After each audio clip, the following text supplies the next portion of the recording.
Thanks for joining us this evening for the news at 6. I'm Keisha Grant. And I'm Mike Heideck. Mimi is that 11-year-old girl whose body was found behind an abandoned building in New Britain last year. Today, one of the people charged in her murder was back in court, but it's the testimony of a witness that's making headlines tonight.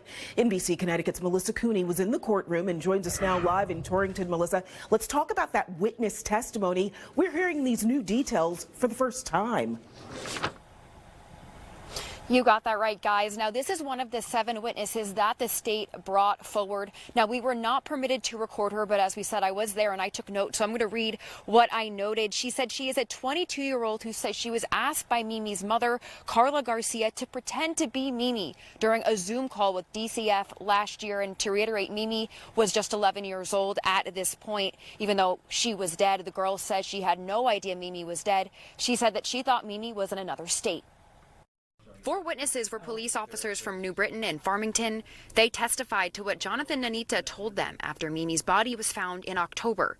He said Karla told him to move the tote, and he moved it to 80 Clark Street. Did he admit that right away? No.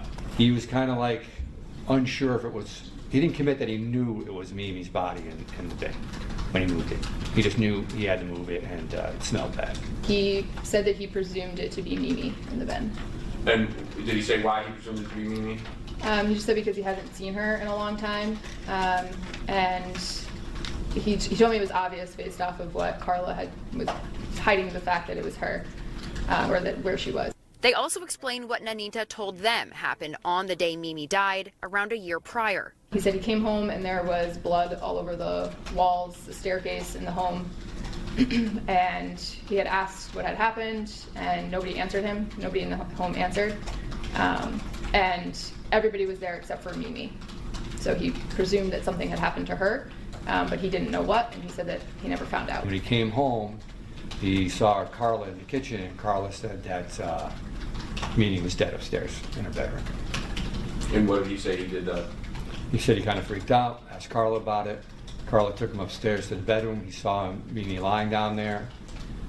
She was purple, she was cold, and he said he did CPR. So he did not call the police. Neighbors from Farmington testified too. Loud and chaotic. Where multiple police reports, DCF reports, noise complaints, and a report to the school district was made by those who live nearby. Neighbors say they were concerned about child abuse and domestic violence involving the kids they knew were present. But when shown this photo of Mimi... Did you ever see the person in this photograph at that condo, 135 Longton Drive? Never. And during cross-examination, police said that Nanita had told them that he had a, quote, beautiful relationship with Mimi. Now, we did reach out to DCF about the comments made from that witness who said she was posing as Mimi on that DCF call. They have responded to us. They say they do not have a comment. Now, to reiterate, Nanita's probable cause hearing will continue here tomorrow. And then Karla Garcia, the mother of Mimi, and Jacqueline Garcia, the aunt of Mimi, they're back in court here on Friday. For now, we're live in Torrington. Melissa Cooney, NBC Connecticut News.